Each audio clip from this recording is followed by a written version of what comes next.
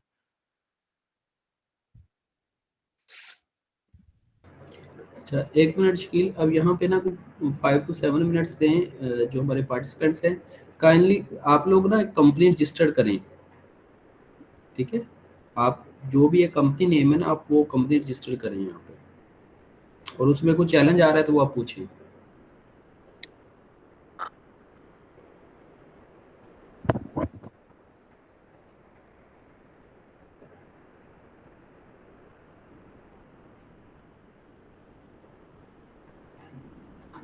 आप कर रहे हैं प्रैक्टिस? अच्छा, यहाँ पे ना ये रिएक्शंस का एक आ रहा है गूगल मीट में ऑप्शन।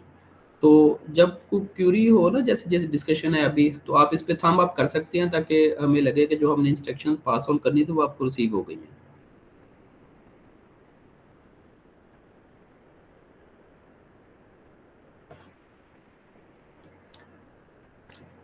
आप लोग अभी कंपनी रजिस्टर कर रहे हैं, हम वेट करें? यस सर, मैं कर रहा हूँ सर। ठीक जी, कैसे भाई आपने हैंड रेज किया है?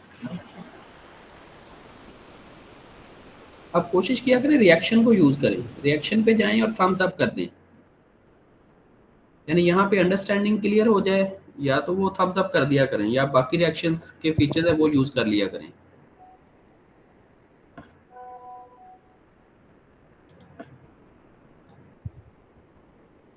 सेटिंग्स में आपने जाना है, सेटिंग्स में कंपनीज़ में जाके आपने मैनेज कंपनीज़ में जाएँगे तो न्यू का ऑप्शन आ रहा है, न्यू पे क्लिक करके आप नई कंपनी रजिस्टर कर सकते हैं। और जहाँ पे आपको चैलेंज आ रहा है आप पूछें, बहुत इजी है कंपनी रजिस्ट्रेशन, क्योंकि ये पहला स्टेप है सिस्टम की कॉन्फ़िगरेशन में।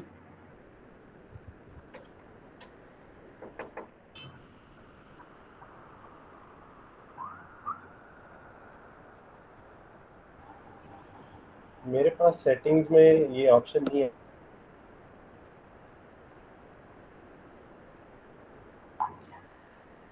जी सर सेटिंग्स में तो ऐसा कुछ भी नहीं आ रहा। सिर्फ हमारे ईमेल एड्रेसेस शो हो रहे हैं। शकील क्यूरी है आप जी, वो बताएँ? कि वो कह रहे हैं कि हमें सेटिंग में कंपनी की ऑप्शन ही नज़र आ रही।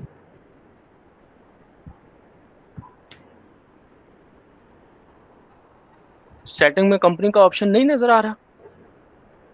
इसको अभी नहीं सर, किसी सेटिंग्स यूजर में ना सिर्फ सबकी ईमेल्स शो हो रही हैं, ऑल 28 पार्टिसिपेंट्स की ना, और आप सर्च बार शो हो रहा है और न्यू का ऑप्शन शो हो रहा है। सर्च बार शो हो रहा है न्यू का, आप जिसको आपकी कोई स्क्रीन शेयर कर सकता है? जी दे राइट्स में कर देता हूँ। अब कर सकते हैं। इश्कील आप अपनी स्क्रीन को स्टॉप कर लें। जी जी।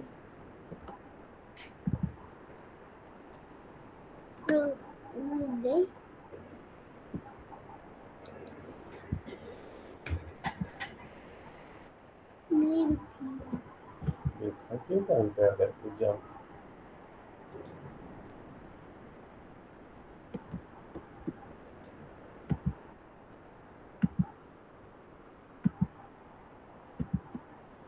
जी देखिए आपको नजर आ रही है स्क्रीन? ये शो हो रही है। ये जी नजर सर, आता आपकी है? स्क्रीन आ गई है। ये देखें, ये हम सेटिंग्स में गए तो यही आ रहा है, यूजर्स ही आ रहे हैं बस। मेरा ख्याल है बाकियों को भी ऐसे ही नजर आ रहा होगा अपने अपने में।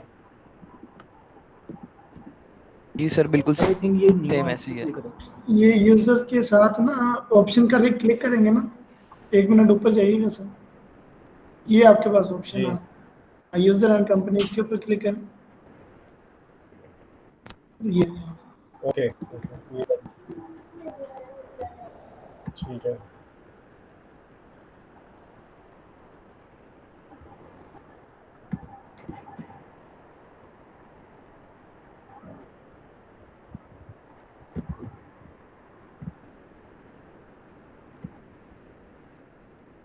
हो गया मसला हल यूजर का?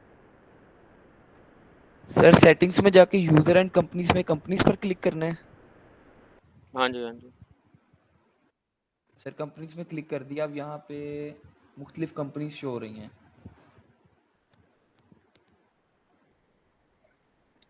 शाहिद एंड को है, मोहम्मद खलील एंड को है, आपके ऐसे पास सबके ऐड नेम्स का आ रहे ऑप्शन हैं। नहीं आ रहा न्यू ऐड करने का? सर न्यू का भी ऑप्शन आ गया है यहाँ पर। तो आप न्यू करके न्यू जी कंपनी सर आ ऐड गया, करेंगे। थैंक यू, ठीक हो गया।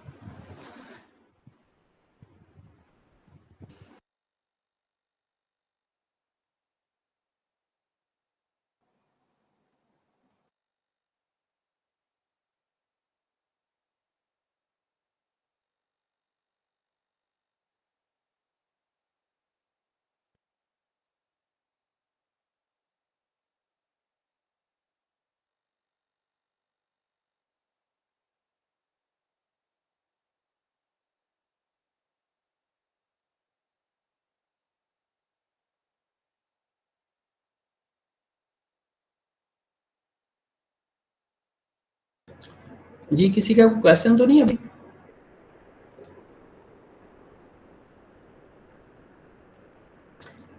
अभी जो कंपनीज रजिस्टर हुई हैं उसमें इशफा एंटरप्राइजेस हैं, शाहिद एंड को है, एमएफ प्राइवेट लिमिटेड है, जलील एंड को, जोनिया पीवीटी, एक्सवाईजी को, फ्रेंड्स एंड को।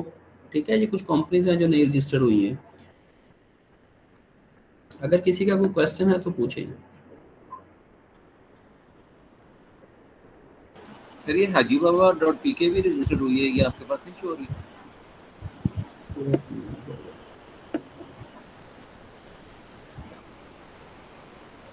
मोहसिन एंड को आई है, हाजी बाबा जी अभी आई ऐड हो गया। ठीक है, चलें ग्रेट। ये स्टील आप कंटिन्यू करें प्लीज। नेक्स्ट स्टेज पे आ जाएं। जी